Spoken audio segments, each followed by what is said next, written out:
Bien, buenas noches a todos. Muchas gracias por asistir a este primer evento de lo que hemos llamado Encuentros con las Libélulas. Encuentros con las Libélulas es un proyecto que presentamos a la alcaldía local de Teusaquillo en el contexto de la convocatoria Más Cultura Local. Y bueno, lo que propusimos son 4 encuentros alrededor de la historia de la libélula dorada. La libélula dorada, como ustedes saben, es la fundación y teatro de títeres más importante de este país.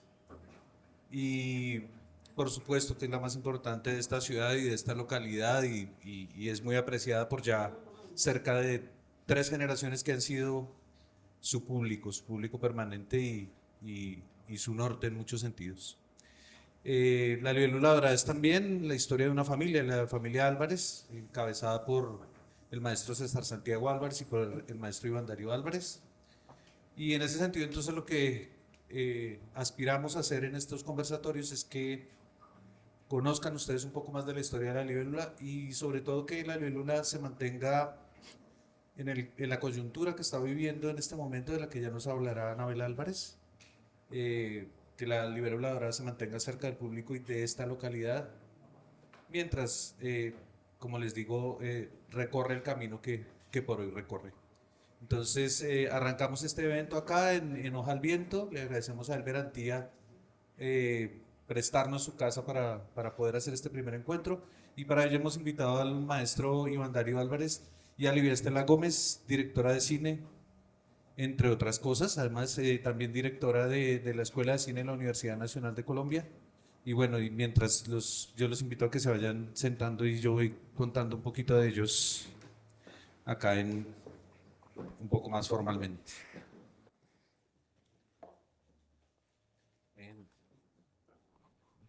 Entonces, Livia Estela Gómez es una directora, guionista y escritora colombiana con formación en cine y televisión, posee una maestría en teoría de historia del arte y arquitectura y es directora de la Escuela de Cine y Televisión de la Universidad Nacional.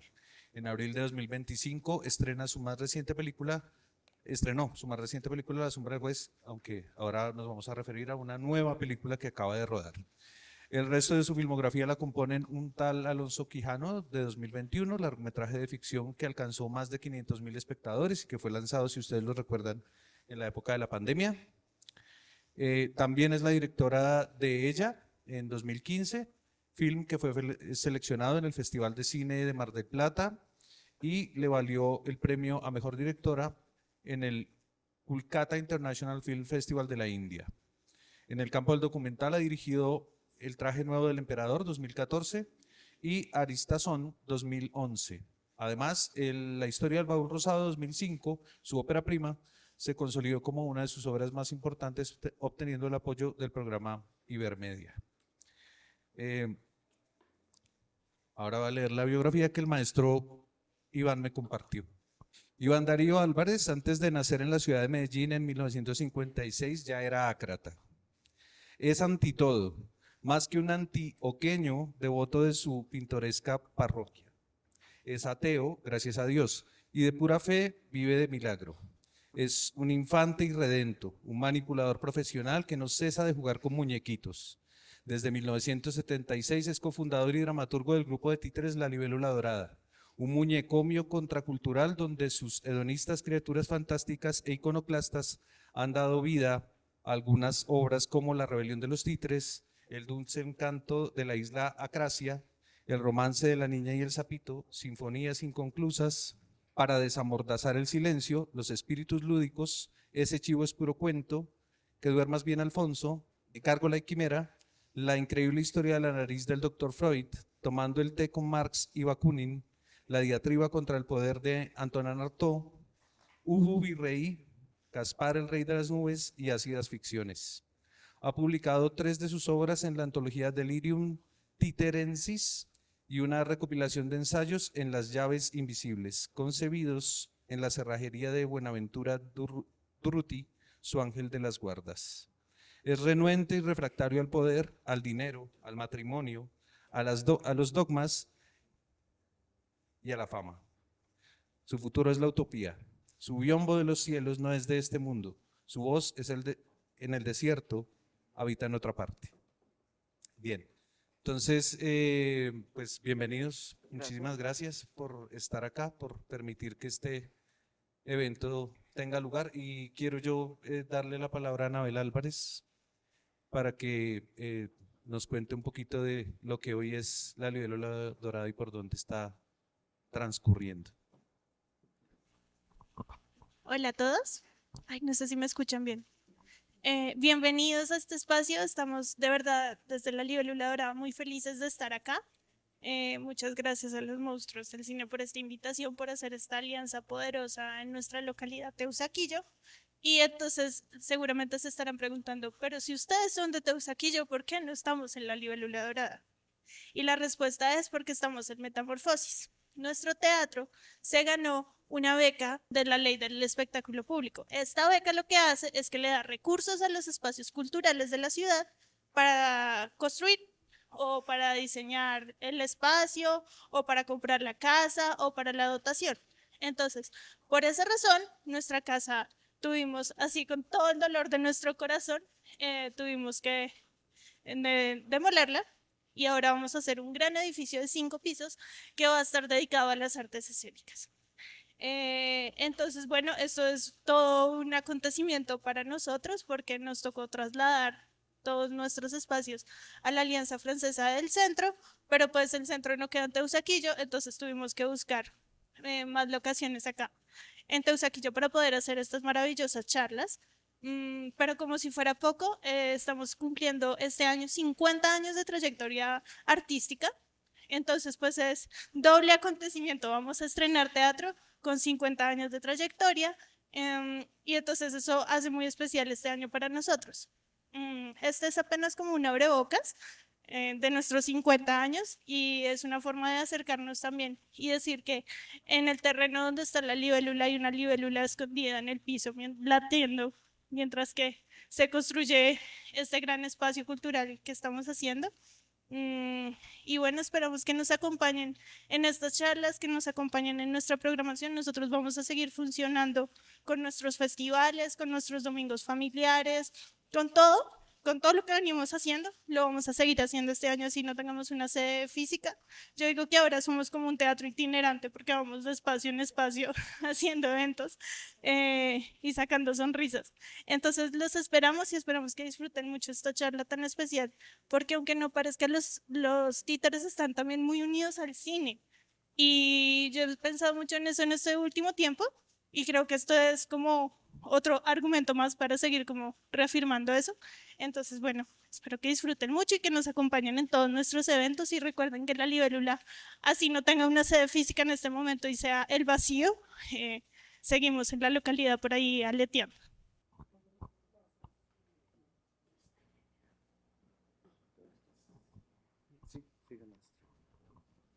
Bien, entonces para comenzar el conversatorio que le hemos propuesto a Livia Estela y al maestro Iván, les quiero yo preguntar primero por el llamado del arte, el llamado del arte en el caso de sus historias de vida y cómo el arte golpeó a la puerta en el caso de los dos.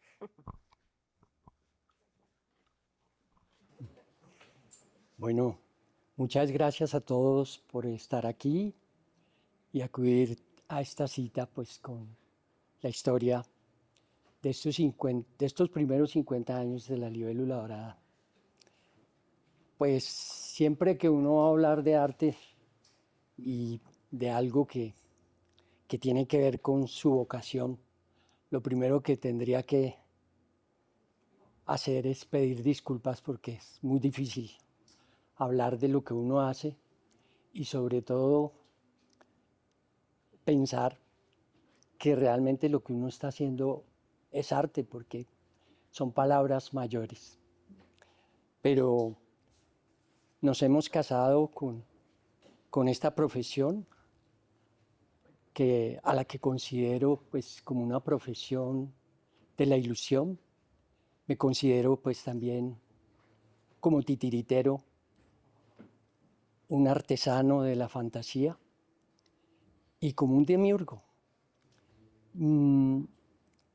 Esto como primeras palabras para suscitar este diálogo con Livia Estela, a quien también agradezco el que haya venido, porque nos une pues una historia muy particular de la que ya hablaremos, una larga amistad. Y el arte, en ese camino, pues también nos hemos encontrado de manera maravillosa.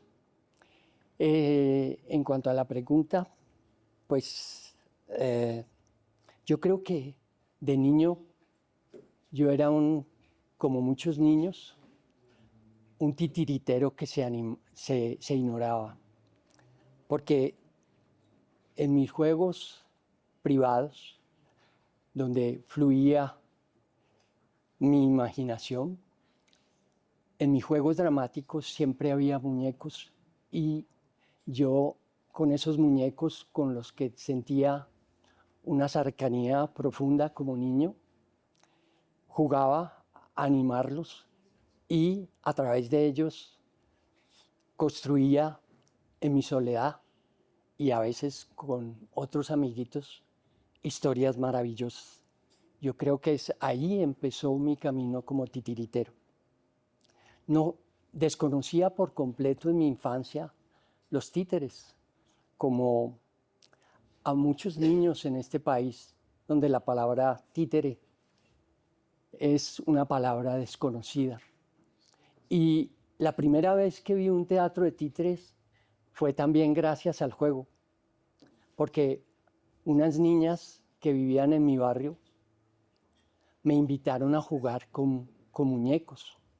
Y mis amiguitos, muy machistas, porque pues la cultura machista tiene una larga historia en este país, y en el mundo infantil también eso se refleja.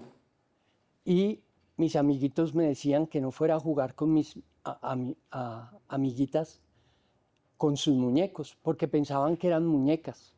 Pero como yo estaba muy interesado en las niñas, porque me gustaban mucho, entonces acudí a esa cita.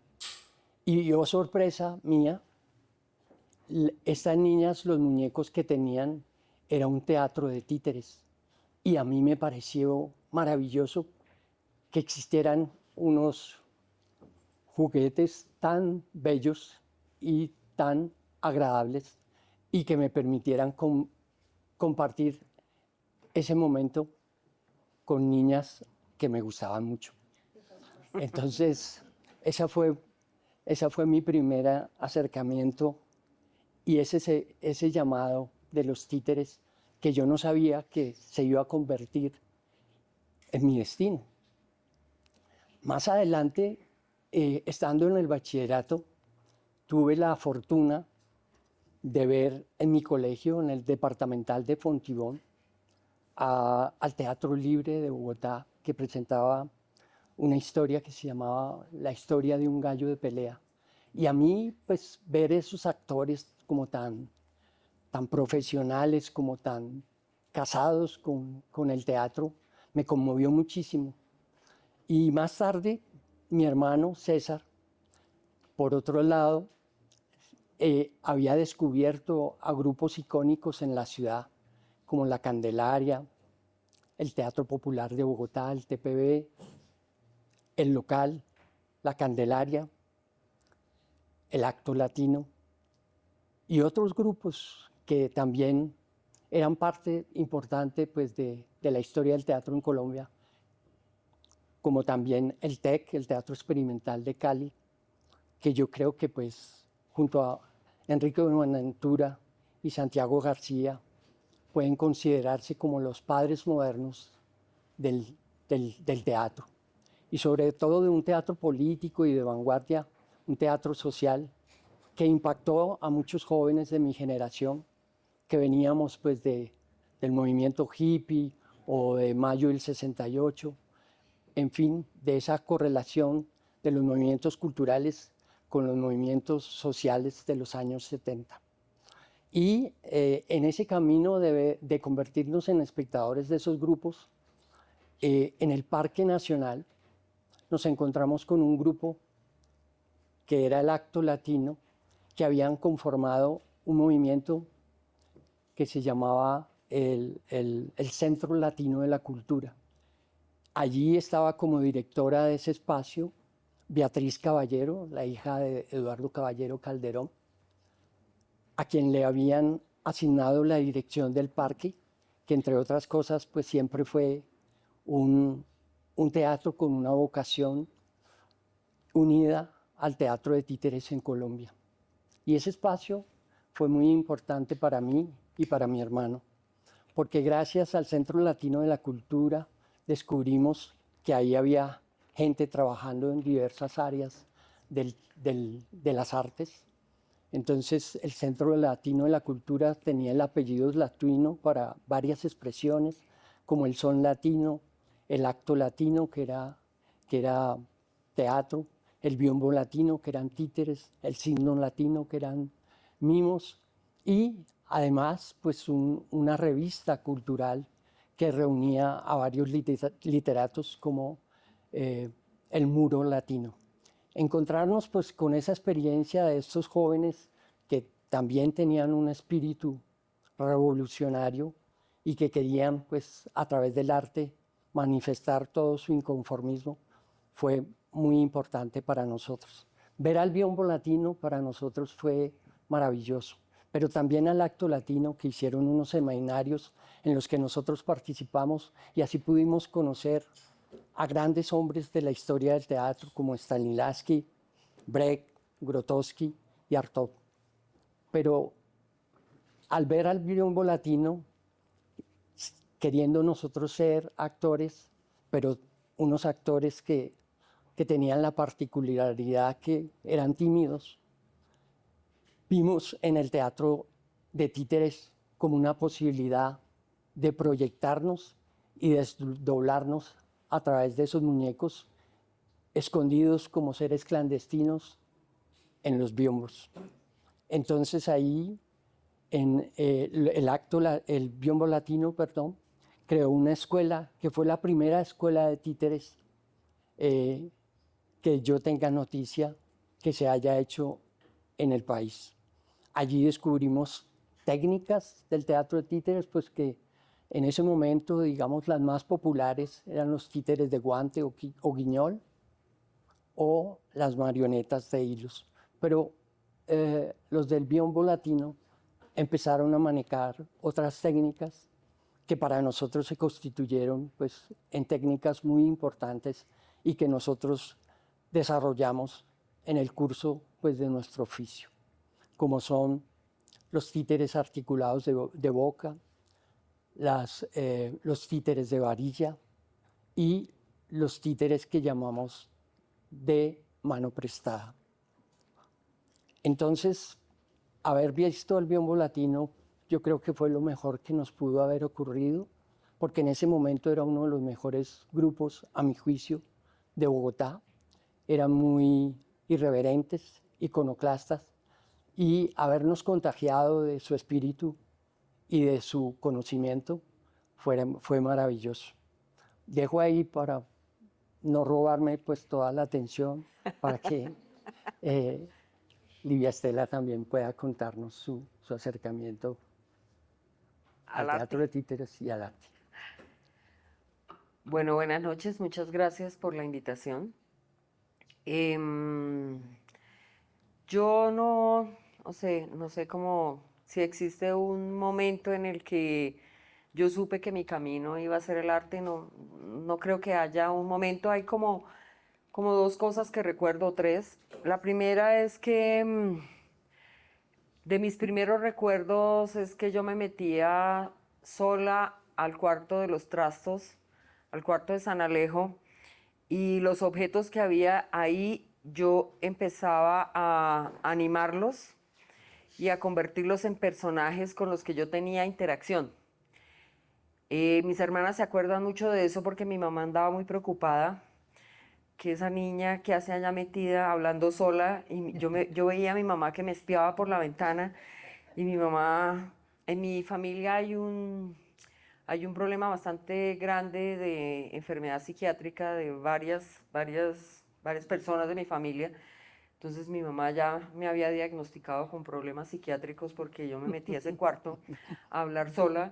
Y yo lo que estaba era viviendo en un mundo de fantasía en el que yo accionaba, no eran ni siquiera muñecos, eran objetos que había en ese cuarto, yo los convertía en unos personajes. Eso, digamos, es un recuerdo. Otro recuerdo es que cada Navidad, cumpleaños, cada ocasión, a mí las fiestas familiares siempre me parecieron muy aburridas. Entonces yo me inventaba hacer actos, yo misma las escribía, siendo muy niña, escribía como piezas de teatro en las que yo actuaba y ponía a actuar a mis hermanas. Y incluso hace poco me reencontré con una vecinita de aquella época y se acuerda de eso, de cómo yo las dirigía. Yo no tendría más de 7 años, pero yo las dirigía todas y las ponía a hacer las cosas que a mí se me ocurrían. Bueno, pero quizá hay un momento, yo soy de un pueblito de un pueblo que se llama El Socorro en Santander. Yo de niña nunca vi títeres, pues porque allá a lo sumo llegaba el circo de vez en cuando, pero a mi mamá no le gustaba que fuéramos al circo porque le parecía violento, pues las cosas esas con animales y en fin, entonces todos los vecinos y todo el mundo iba al circo, pero nosotros no íbamos al circo. Pero títeres bajo ninguna circunstancia, de hecho un pueblo que no tenía ninguna vida cultural. La primera cosa que yo vi en el cine fue El Principito y esa la recuerdo como muy vívidamente, pero pues no había ni oportunidad ni mayor cosa, no había a dónde ir ni dónde ver. Pero un día yo vi pegado en un poste un cartel que decía que se buscaban actores para un grupo de teatro. Y yo iba con unas compañeras del colegio y les dije, me voy a meter a eso. Y ellas, ¿para qué? ¡Qué pereza, qué pérdida de tiempo! Pues no, porque yo voy a ser una actriz cotizada, les dije. Y como mi pueblo, uno de los productos que más se vende son cotizas, entonces mis amigas dijeron que sí, que iba a poner una fábrica de cotizas. Pero bueno, es como que esos dos momentos, yo finalmente lo hice, me metí a ese grupo de teatro. Cuando tenía 15 años, mi familia se trasladó del Socorro para Bucaramanga. Y ahí ya la cosa cambió un poco. Obviamente, yo siempre lo supe, o sea, era como una tendencia mía a los personajes, a la fantasía, a la creación, sin tener ni referentes, ni escuela, ni absolutamente nada, era solo mi intuición. Entonces lo primero que hice fue meterme, no me importaba tanto el colegio como el grupo de teatro del colegio, fue lo primero que hice, meterme al grupo de teatro del colegio. Y en ese grupo de teatro estaba montando, el profesor montó el pedido de mano de Chekhov y, y el montaje le quedó grande al profesor y lo reconoció. Entonces se buscó un amigo actor que había en Bucaramanga de un grupo de teatro y títeres que se llamaba La Oruga Encantada. Entonces se fue y buscó, Jaime Lizarazo se llama él, era amigo del profesor y le dijo, ayúdeme con este montaje que no fui capaz. Y ahí fue donde comenzó todo, porque la sinergia o como la comunión con Jaime, que dura hasta el día de hoy, Jaime es uno de mis grandes amigos, empezó en ese grupo de teatro. Ese año hicimos el pedido de mano, pero al año siguiente ya hicimos una pieza teatral escrita por Jaime basada en textos de Juan Manuel Roca, que era una cosa ya totalmente surrealista, chiflada, ¿no? Yo hacía un personaje que era el tiempo, ¿no?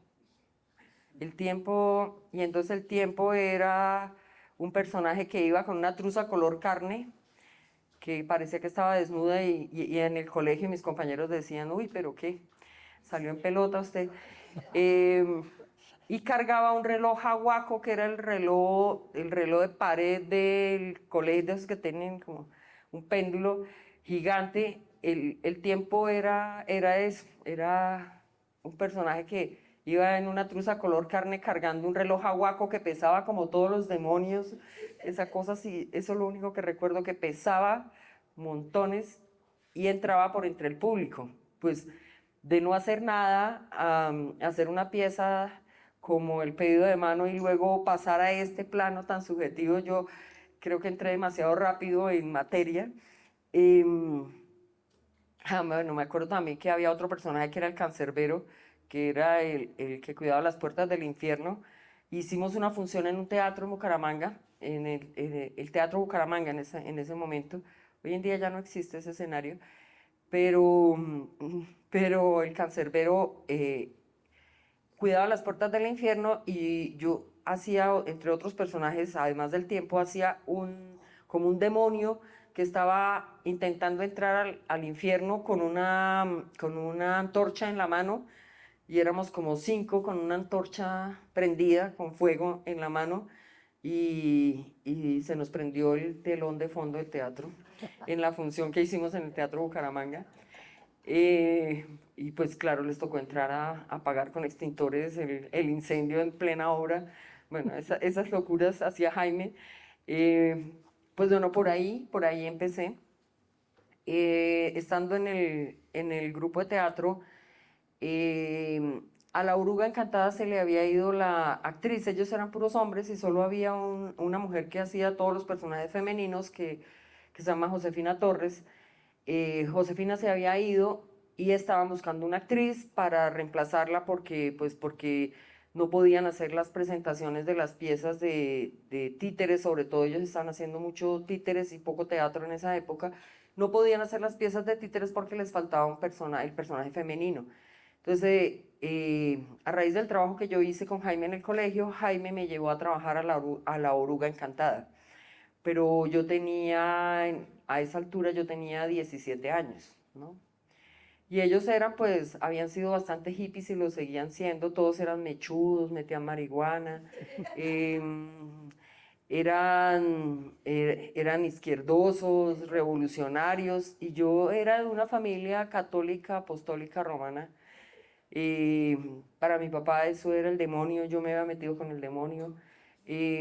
Yo nunca pensé en los títeres, o sea, de golpe por como ese golpe de suerte con el destino, terminé siendo titiritera de ese grupo de títeres, y pues ahí es donde se unen las historias de Iván y mía, pero pues de eso ya hablaremos ahora después. Bien, no, lo siguiente que les propongo es que nos cuenten cuándo se conocieron y después de ello puede ya el maestro contarnos cómo arranca la rebelión de los títeres que va a inspirar más adelante la obra de Livia. Bien, pues, ¿sí está sonando? Sí. Pues nos conocimos como en el año más o menos 1987, cuando en Bucaramanga una fundación llamada FUSADER, que promovía el arte, decidió, junto a unos compañeros entrañables, que como era el Guiño del Guiñol, hacer en Bucaramanga el primer festival de títeres. Los festivales de títeres no eran muy frecuentes en el país. Para mí, esta historia de los festivales en Bucaramanga es importante porque fue como el primer encuentro de titiriteros a nivel regional que trascendió y se mantuvo pues durante varios años.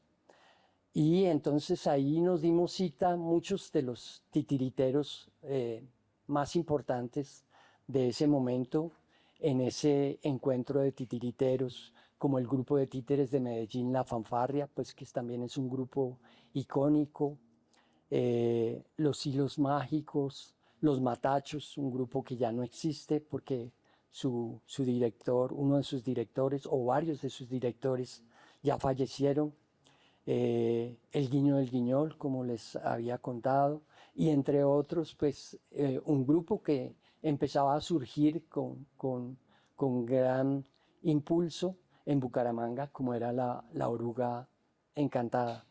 Y entonces, conocer a Ramón, a Jaime y también a Livia Estela fue para nosotros también una gran sorpresa, porque no teníamos idea de que en Bucaramanga existiera unos grupos incipientes que entraban a engrosar pues, la historia del teatro de títeres en Colombia. Entonces allí pues nos conocimos. Recuerdo que pues de una de las primeras obras que llevamos a ese festival fue también una ópera prima de La Libélula que se llama La Rebelión de los Títeres y los héroes que vencieron todo menos el miedo. Dos obras que se reúnen en un mismo espectáculo donde la rebelión de los títeres es como el abrebocas pues, de ese espectáculo y culmina con los héroes que vencieron todo menos el miedo. La rebelión de los títeres nace precisamente al interior de la escuela que funda, auspiciada por Culcultura, el Biombo Latino en el Parque Nacional. Nace de un ejercicio de dramaturgia que nos ponen a hacer los maestros y fue como mi primer acercamiento a la escritura.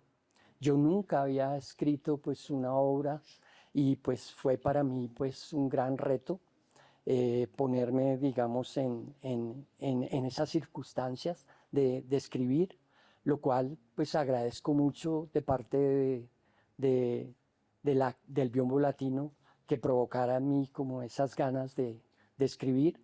Yo antes pues de escribir debo decirles pues que era un gran lector. Mi hermano mayor, que en paz descanse, Rodrigo, tenía una gran biblioteca de la cual yo me nutrí. Leía pues a Salgari, a Verne, a Stevenson, y bueno, a Conan Doyle, a bueno, unos escritores que tenían que ver mucho con la literatura de aventuras y la literatura fantástica. Y de niño pues también me había alimentado y me habían nutrido de la lectura de lo que llamábamos en esa época, siendo muy niños, los cuentos, que hoy se llaman cómics.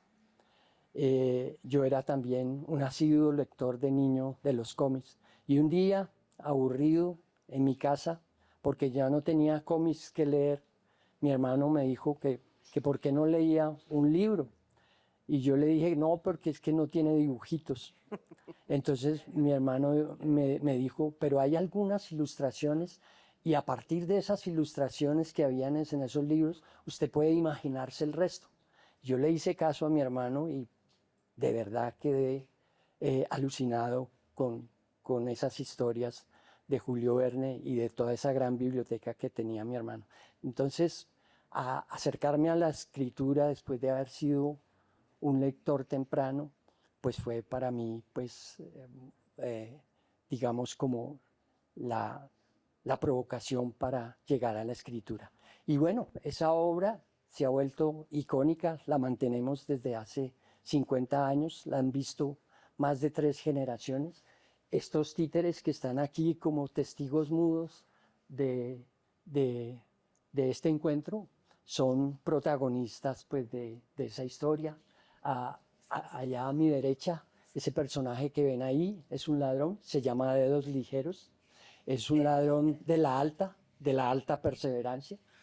Está Perry el Sagüeso, que es un detective, está Feliciano el Bufón y está Grucho, que lo bautizamos Gruchos precisamente por un homenaje a los hermanos Marx, porque nosotros hemos sido marxistas, pero de la tendencia Grucho. Y así, digamos, ese es como el preámbulo pues, para hablar pues, de la rebelión de los títeres. Bueno, cuando se organizó el encuentro de títeres, la Oruga Encantada llevó a ese encuentro una pieza que ya tenían montada, la que yo entré a hacer ese reemplazo. Esa pieza es el Globito Manual. Yo hacía un personaje que se llamaba Dulcita y hacía algunos de los globos y de las manos. Hay unas manos que caminan por ahí en el escenario. Esos eran los personajes, pero para nosotros ese encuentro con esos grupos de títeres era pues como viene el estrellato a visitarnos, la libélula dorada, el guiño de Guiñol, la fanfarria, pues todos esos eran unos grupos bastante consolidados. Si bien Ramón, Alberto, Jaime, especialmente ellos tres, ya venían con un trabajo cultural, pero especialmente en teatro, desde un grupo previo que se llamaba El Duende. Relativamente hacía relativamente poco habían empezado con el teatro de títeres. Entonces era un poco como la superstar de los títeres venían a Bucaramanga y era como una gran oportunidad. Yo recuerdo como esa fue la primera vez que yo vi la rebelión de los títeres, imagínense hace cuánto. Pero para mí era como descubrir todo un universo, porque como lo dije yo de niña, nunca vi títeres. Para mí el teatro de títeres todo era absolutamente nuevo, entender que había diversas técnicas, que de hecho nosotros mismos con el globito manual hacíamos una mezcla entre teatro y títeres, no todo era detrás del biombo. De hecho era un biombo que era una tela que se subía con unas poleas, subía, bajaba, a veces había biombo, a veces no, pero para mí todo ese era un universo nuevo, completamente diferente a lo que yo me había imaginado. Y claro, sí recuerdo el impacto que significó la libélula, pero también en general todo ese universo. Yo alcancé a estar en Bucaramanga quizá en 2 o 3 festivales de títeres y fue como un excelente momento, como una excelente escuela para mí. Em, pero mi interés, cuando entré a La Oruga Encantada, mi interés estaba especialmente por el teatro, porque yo quería ser actriz de teatro, pero realmente en esos 3 años que estuvimos con La Oruga Encantada, solo intentamos montar una pieza teatral, todo lo otro que se hizo fue títeres. Entonces, eso era digamos, como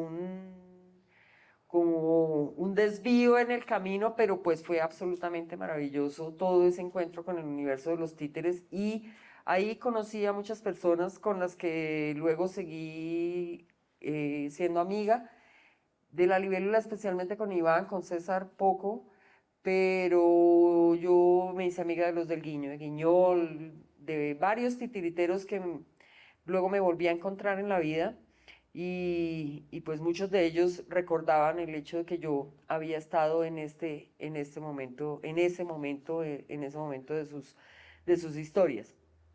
Pero a tal punto influyó en mí ese momento en el que fui titiritera, que fueron solamente como 3 años. La Oruga Encantada tuvo que disolverse por una persecución política. Era un momento muy difícil para los artistas en Santander. Un artista santanderiano que se llamaba Chucho Peña fue secuestrado por el ejército, torturado y asesinado, y los artistas eran perseguidos. Entonces eso generó mucho miedo en Santander y generó un poco una desbandada de todo un movimiento cultural que había ya en ese momento.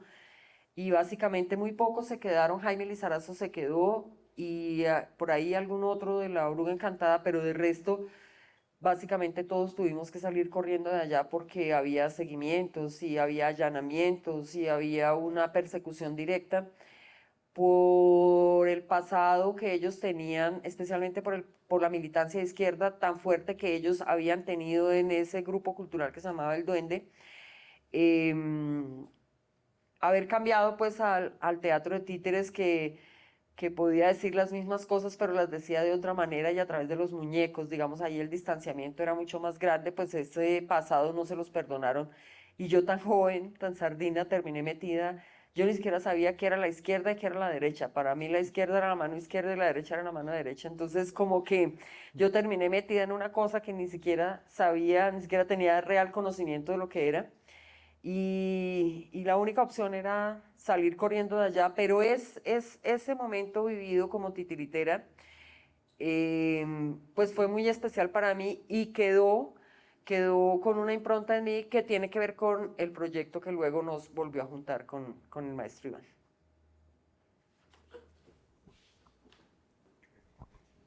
Muy bien. Y bueno, ahora quisiera que nos cuenten cómo entonces podemos arrancar por Livia contándonos un poco cómo le hizo clic ver la rebelión de los títeres, conocer específicamente a los personajes de Matías el Titiritero y Filipo el Mago, y cómo esto llevó a Livia justamente a su propia creación, a la creación inspirada en ello, y Livia, cuéntanos un poco cómo vuelven y se encuentran y toma forma la más reciente película que has hecho. Bueno, yo cuando se estrenó la historia del Baúl Rosado, un amigo me dijo que le encantaba la película, pero que la película no hablaba de los problemas de violencia de este país. Eso me resonó. También me resonó que la historia del Baúl Rosado se envió al Festival de San Sebastián y no nos clasificaron, y el concepto que llegó es que la película era impecable, impecable su fotografía, impecable su dirección de actores, muy bueno el guión, en fin, pero no habla de la realidad urgente de América Latina. Entonces ya eran como dos voces sonando en ese sentido.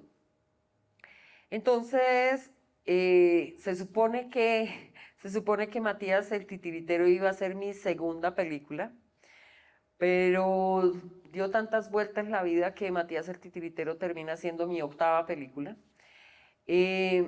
Pero era el proyecto que supuestamente yo iba a hacer después de la historia del Baúl Rosado. Y sucedieron varias cosas, digamos que confluyeron varias cosas. Por un lado, estando en La Oruga Encantada, nos contrataron para hacer un viaje por los pueblos de Santander llevando los títeres.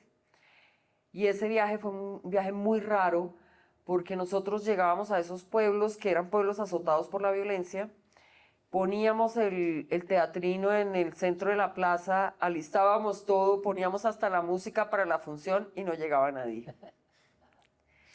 Y nosotros nos dimos cuenta que la gente miraba por la ventana, corrían la cortina y miraban por la ventana a ver qué era y volvían y cerraban. La gente no salía, los niños no salían. Y bueno, nos fuimos en uno de esos pueblos, ya como el segundo o el tercero, eran 4 pueblos, y no, en alguno conseguimos un par de niños que vieron la función, pero pues no fue que tuviéramos mayor receptividad, y nos sentamos a hablar con una señora en una tienda, en uno de esos pueblos, y la señora nos dijo, la gente no va a salir porque la gente tiene miedo, porque aquí han pasado cosas terribles y la gente prácticamente no sale de sus casas. Entonces, ese viaje tan marciano a mí me dejó como una cosa en la cabeza. Bueno, por otro lado, yo tengo un bar, todavía tengo un bar, que hace como 30 años que lo tengo. Un día llegó al bar que se llama Buscando América, un día llegó a Buscando América un cuentero, era un paisa, y ese cuentero se puso a conversar con nosotros y nos contó su historia. Y su historia era que él había sido profesor de literatura en la Universidad de Antioquia, tuvo un despecho amoroso muy fuerte, su pareja lo abandonó y él entró en crisis y decidió dejar la universidad, vender todo lo que tenía, irse al mercado, comprar un caballo y una carreta e irse por los pueblos antioqueños a convertir la literatura que él conocía, los cuentos colombianos, a convertirlos en narración oral y vivir de la moneda que le tiraban en el sombrero en cada una de esas funciones. Yo lo conocí, él fue a hacer cuentería al negocio, alguien lo llevó, Y a mí esa historia me rompió el coco. Yo dije, ups, bueno.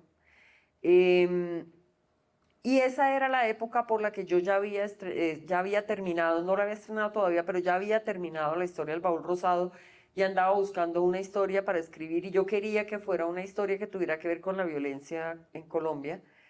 Em, y entonces ahí fue donde hicieron clic las dos ideas. Entonces yo dije, tengo que hacer ese viaje que hicimos con la oruga encantada por los pueblos. Entonces ahí yo ya tuve la certeza que yo sabía que no iba a ser un narrador oral porque yo no escribo de lo que no sé.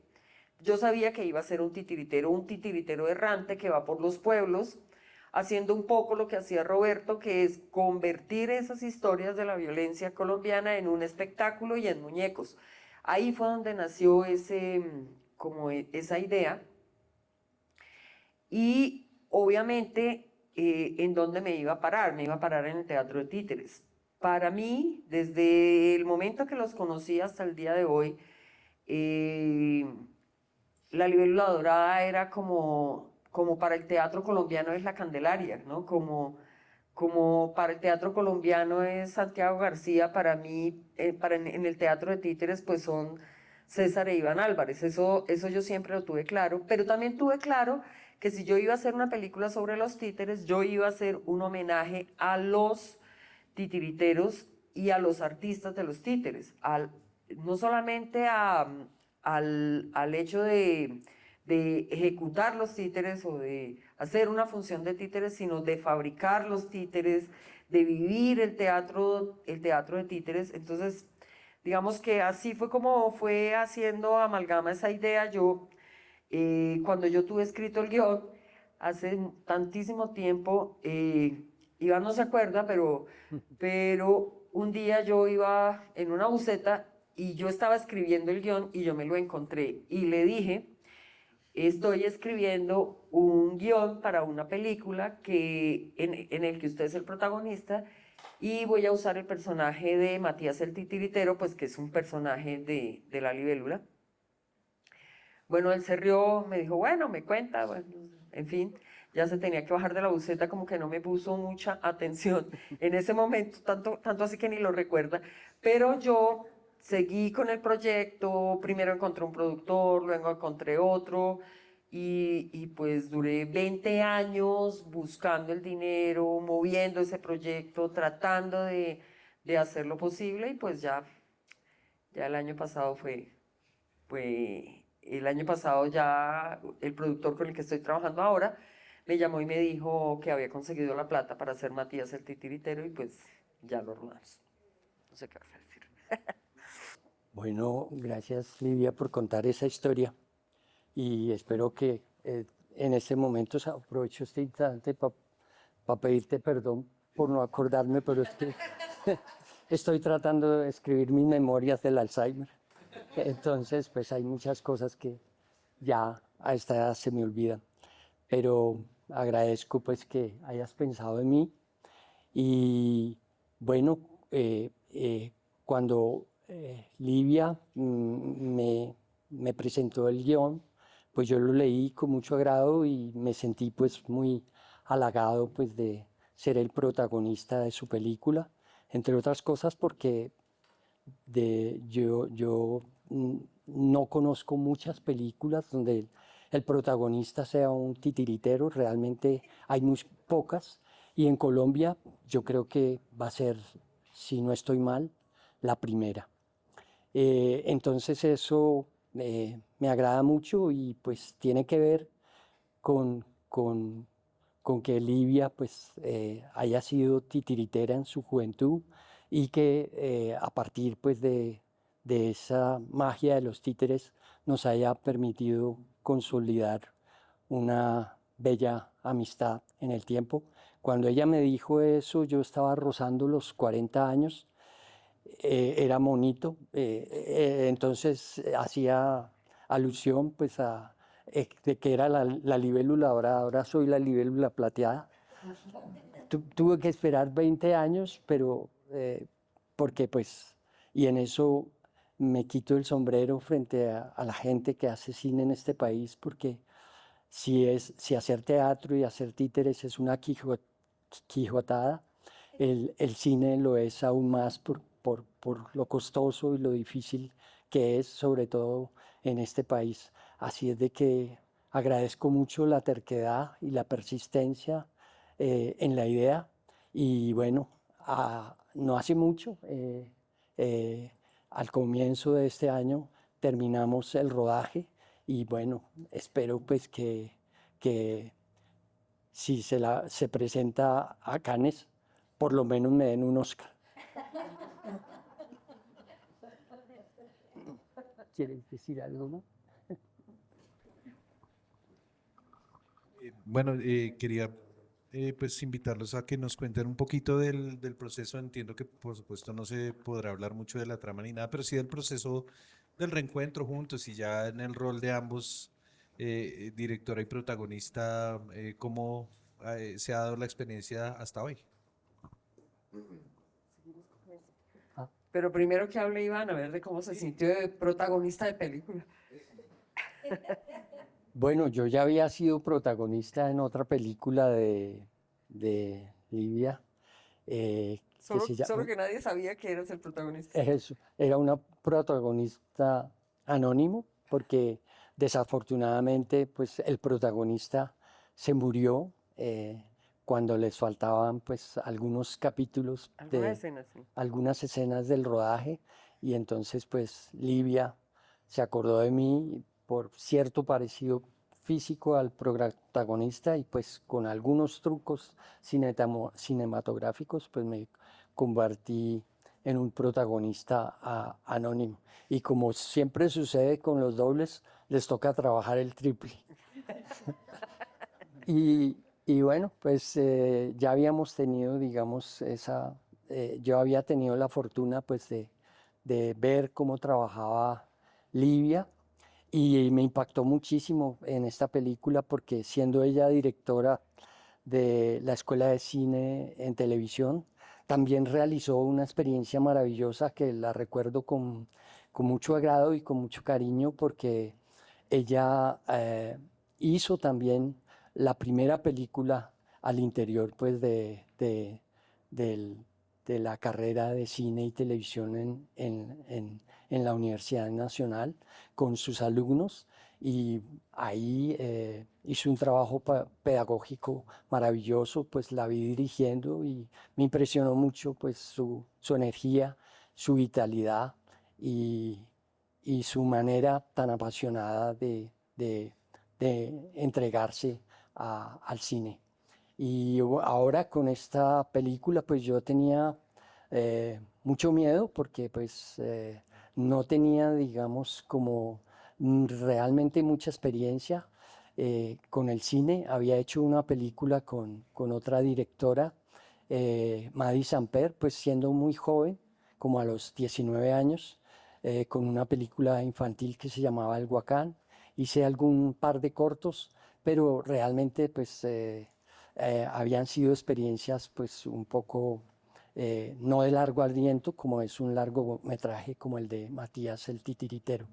Entonces tenía mucho miedo a las cámaras, pero afortunadamente pues tuve el privilegio pues de que una persona como Livia pues me condujera y pudiera trabajar y sentirme a gusto con esta experiencia que para mí quedó grabada en mis recuerdos como una experiencia maravillosa, y que espero de verdad a la película le vaya muy bien.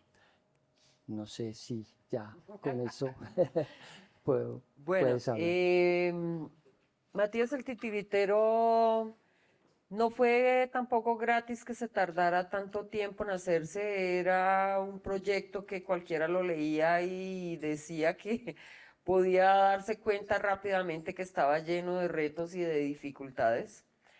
De hecho, yo desde la historia del Baúl Rosado casi siempre trabajo mucho con egresados, con chicos que fueron mis estudiantes o que o que son estudiantes activos.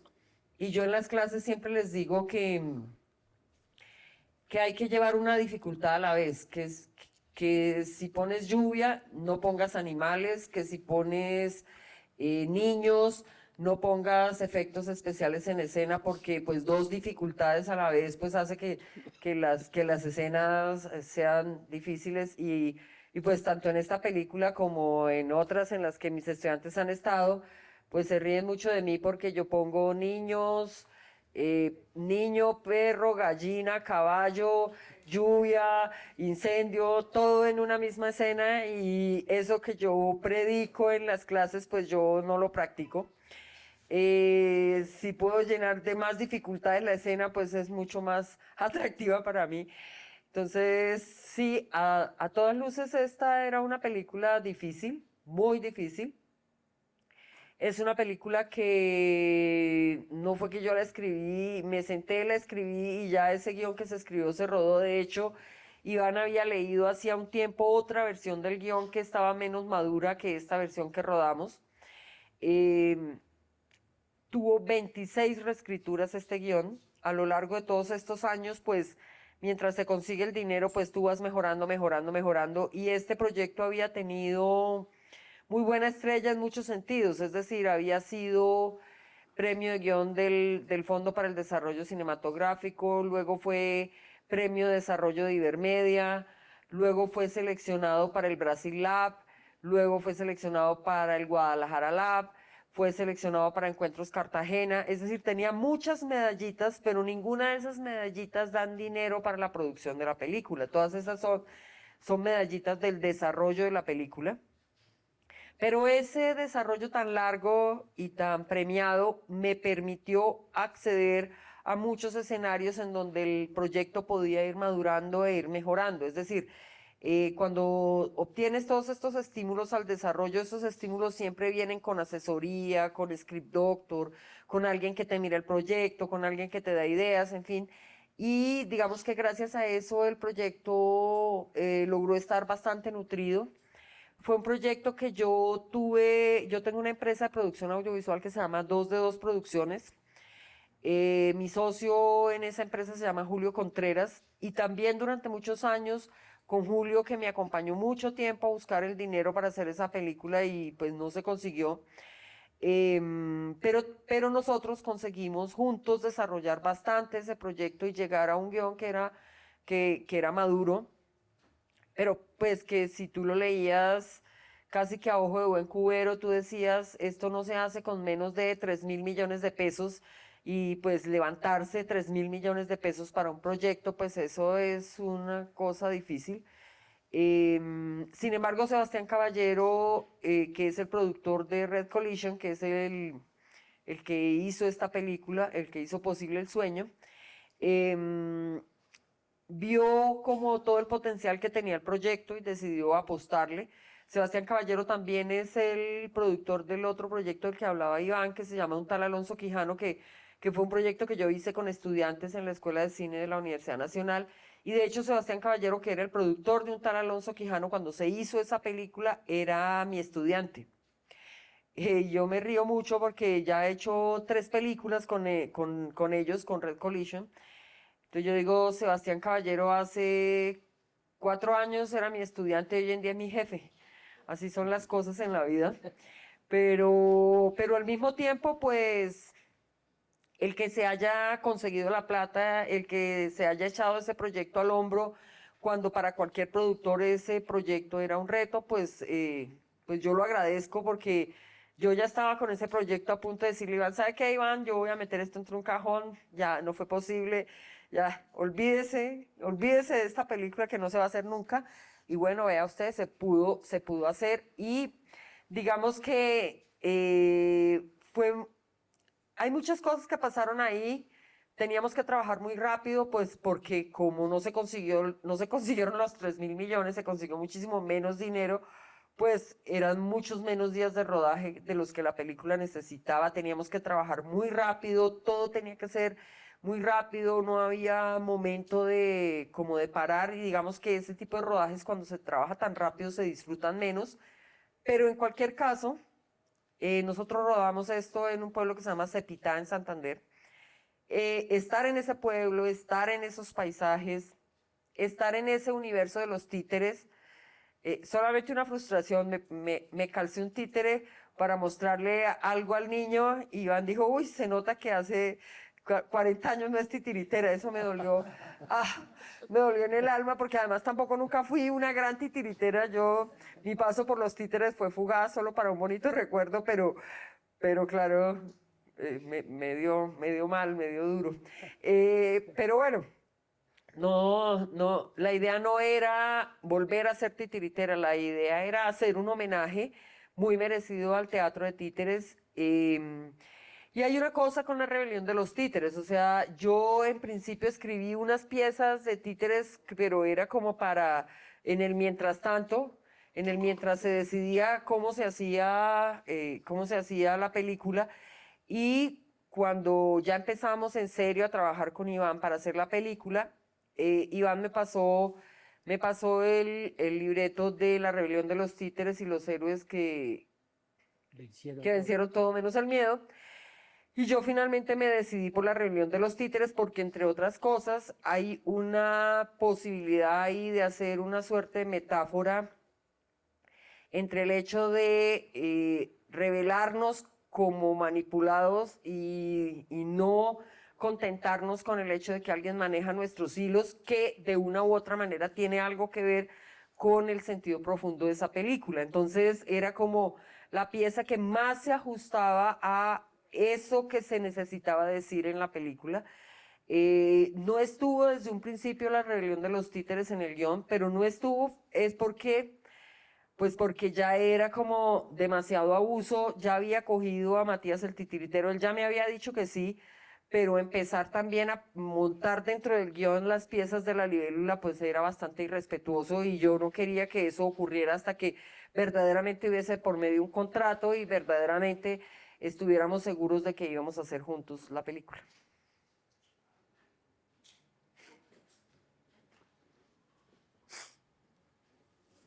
Bien,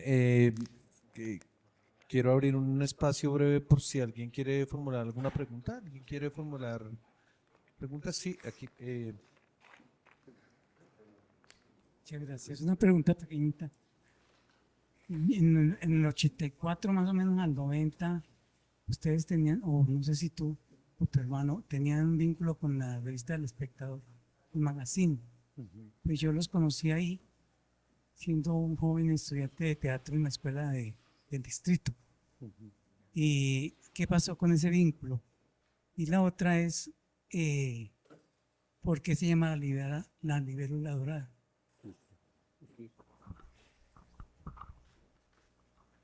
Hola, gracias por la pregunta. Sí, yo tuve un vínculo muy estrecho con el magazine dominical cuando cambió de formato y se convirtió como en una de las revistas más importantes pues, de los magazines que se hacían en Colombia. Cuando había ese gusto por los magazines en nuestra prensa y especialmente El Espectador abrió una ventana para las ideas y para el arte muy interesante, y ese primer vínculo se dio a partir de uno de sus primeros directores, que fue Guillermo González, que me conocía gracias a los festivales que se hacían de teatro con la Corporación Colombiana de Teatro. Y ahí nos conocimos y pues hicimos también una grata amistad, y yo empecé a pasarles algunos de mis textos que tenían que ver con el teatro de títeres, pero también con la literatura, la filosofía y el arte. Pues siempre me ha gustado escribir, he sido un devorador de libros, así es de que la escritura y el ensayo para mí, además de escribir obras para títeres, ha sido, digamos, muy importante, y te agradezco mucho mencionar eso porque mucha gente de esta generación nos ignora pues lo importante que fue el magazine dominical para mucha gente como nosotros que encontró ahí un espacio para expresarse de una manera libre. Yo participé en el magazine dominical, también en un dossier que se hizo sobre el anarquismo.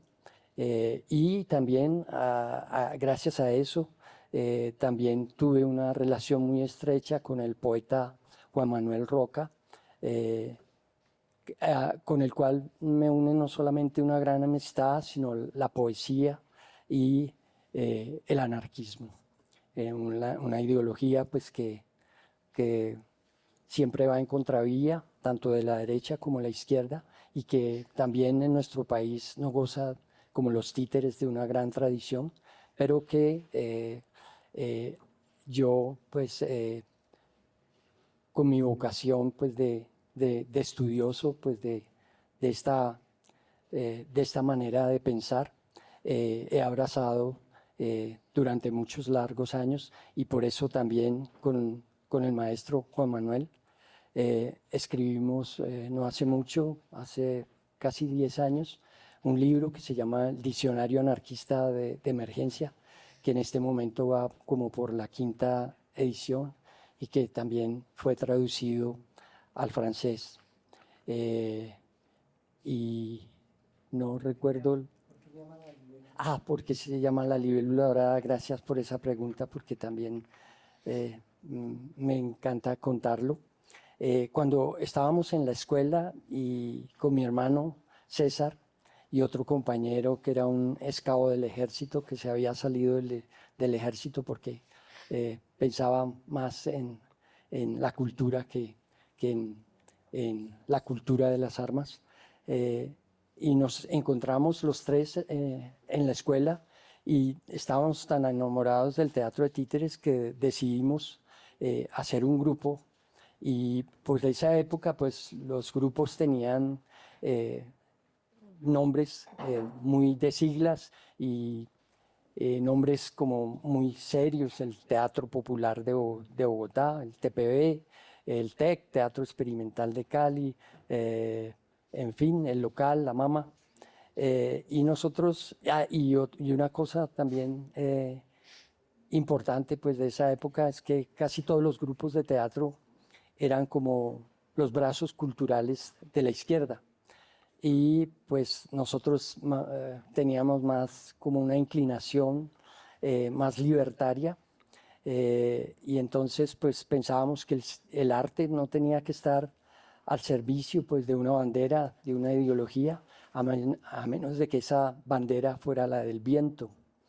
Y pensábamos que el arte tenía que estar fundamentalmente al servicio de la libertad.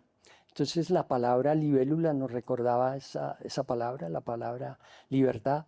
Y leyendo, buscando ese nombre, pues que nos parecía muy sonoro, muy melódico y muy bello, nos dimos cuenta a través de una revista de National Geographic que la libélula era un insecto que volaba contra la lógica. Y eso nos pareció como la metáfora perfecta para un grupo que tenía, digamos, esa vocación de libertad y también esa pasión por el arte, porque el artista de alguna manera es también esa persona que vuela contra la lógica, porque las libélulas se pueden desplazar en varias direcciones, vuelan hacia arriba, hacia los lados, hacia atrás, se detienen en el aire, incluso hacen el amor en el aire. Son criaturas del aire maravillosas. Entonces, pues la palabra, la libélula nos encantó.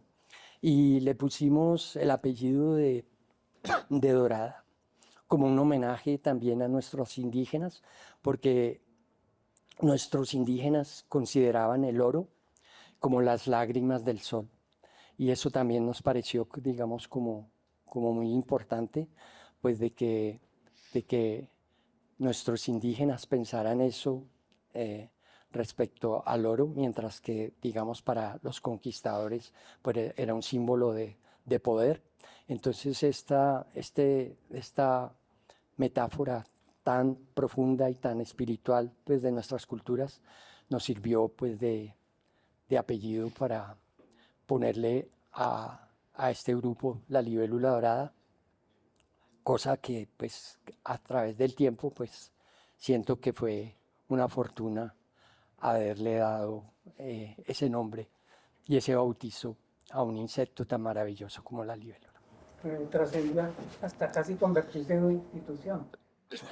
Sí, de alguna manera ya somos una institución que tiene 50 años, ¿sí? De estar navegando en contravía pues de esta cultura adultocéntrica que menosprecia al niño y que pues desde muy temprano nos dimos cuenta que teníamos que cumplir una misión porque los niños en Colombia no solamente son unos marginales en lo social, sino también en lo cultural. Y nosotros nos dimos cuenta que ahí podíamos cumplir una tarea importante, porque incluso los grupos que se dedicaban al teatro de actores casi nunca hacían obras para niños. Consideraban al niño como un espectador menor e incluso al teatro de títeres como el hermanito del teatro de actores. Entonces, ese amor también por los niños y ese gran respeto nos llevó a abrazar lo que podríamos llamar una pedagogía de la imaginación, porque nos dimos cuenta pues, que un país que no desarrolle de la imaginación de los niños, pues es un país que está matando también el derecho a soñar. Bien, y para terminar con el conversatorio, yo le quiero preguntar a Livia Estela, ¿cuál es el camino que sigue con Matías el Titiritero la película después de estos 20 años de camino? Bueno, la película ayer sí, vi el primer corte. Quedó muy bien, estoy muy contenta con el material. Pues el montaje siempre es un proceso, entonces ya la semana entrante arranco a trabajar directamente con el montajista y a pulir, pero creo que la base está bastante bien. Como todas las películas colombianas, primero intentaremos hacer un recorrido en festivales. Uno no sabe, el festival es un albur. Los circuitos de festivales, pues uno casi que cuando está desarrollando el proyecto, incluso antes de filmar, uno sabe que hay ciertas películas que son para un tipo de festivales y otra para otro tipo de festivales. Se hizo esta película intentando apuntarle a los festivales clase A. Y eso es lo que intentaremos, ¿no? Nunca está garantizado que un festival de clase A le clasifique a uno la película.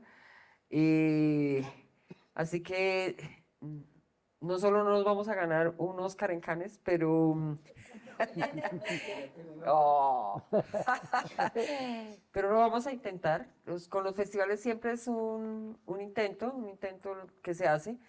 Se va a intentar hacer el circuito de festivales, dependerá de dónde clasifique pues, pero es el camino que casi siempre se hace, primero los clase A, luego los clase B, y ahí uno toma una decisión de acuerdo a dónde lo enganchen. Ese dónde lo enganchen, pues hay festivales que dan mucha más prensa que otros festivales. Los de clase A, que son Cannes, Venecia, Toronto, la Berlinale, en fin, esos dan mucha prensa.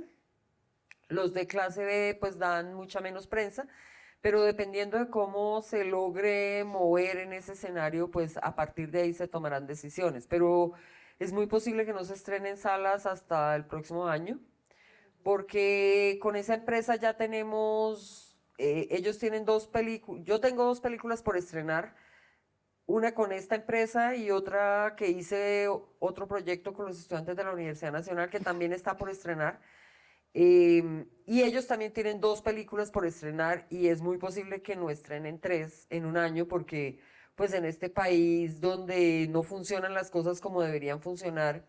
Es decir, los distribuidores realmente no hacen la campaña ni invierten el dinero que tendrían que invertir, sino eso es un desgaste que le toca al productor, pues no creo que se puedan estrenar, que ellos se puedan dar el lujo de estrenar 3 películas este año. Entonces es muy posible que estrenen las que tienen en cola y esta tenga que esperar hasta el año entrante, pero me parece que está bien, me parece que está bien, así que pronto no la van a ver.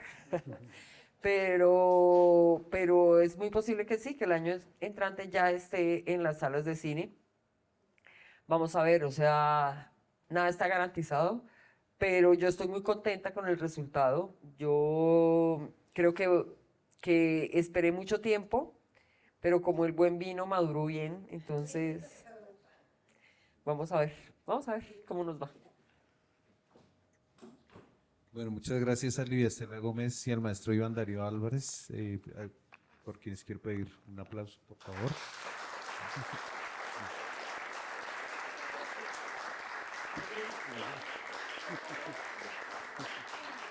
Y para que ustedes vean algo de cómo también el audiovisual ha documentado la historia de la libélula dorada, vamos a compartir con ustedes una pieza que nos comparte Señal Memoria.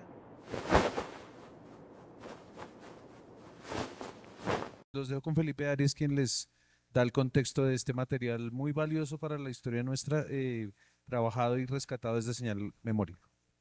Bueno, agradecidos como siempre con ustedes por la invitación. De parte de Señal Memoria, para nosotros es muy honroso contribuir a estos homenajes que se le está haciendo al grupo de la Libélula Dorada en sus 50 años y sobre todo no como una invitación a título personal, sino que venimos en representación del sistema de medios públicos y de un archivo que pues, durante los últimos años ha hecho un esfuerzo por no solamente conservar una serie de documentos sonoros y audiovisuales que pertenecen a la nación, que hacen parte del patrimonio cultural de Colombia, sino de no solo tener en bóvedas guardados esos documentos, sino devolvérselos a la ciudadanía y particularmente el caso de los creadores de ese material, quienes crearon esos documentos o quienes por razones históricas fueron filmados en ellos. Entonces, luego de escuchar esos testimonios tan bonitos que hemos escuchado en esta sesión, vamos a retroceder 40 años en el tiempo para ver un documental que hizo la productora Audiovisuales, que en ese momento era la productora del Estado, del Ministerio de Comunicaciones, comentando la historia de la libélula dorada cuando en ese tiempo apenas tenían 10 años. Un documental realizado por la periodista Ana María Echeverry, por un espacio de televisión que en ese momento tenía audiovisuales que se llamaba Un día en la vida de, un material que hace algunos años fue restaurado y que hoy pues regresa a quienes lo hicieron hace la bobadita de 40 años. Entonces pues muchísimas gracias y pues para nosotros es un honor traerles este material. Muchas gracias, Felipe, muy amable. Muchas gracias a Señal Colombia y a todo el sistema de medios públicos. Entonces, vamos a ver, además, como dijo Felipe, una pieza documental que tiene 40 años y van a ver al maestro Iván y al maestro César hace 40 años. Un día en la vida de la libélula dorada.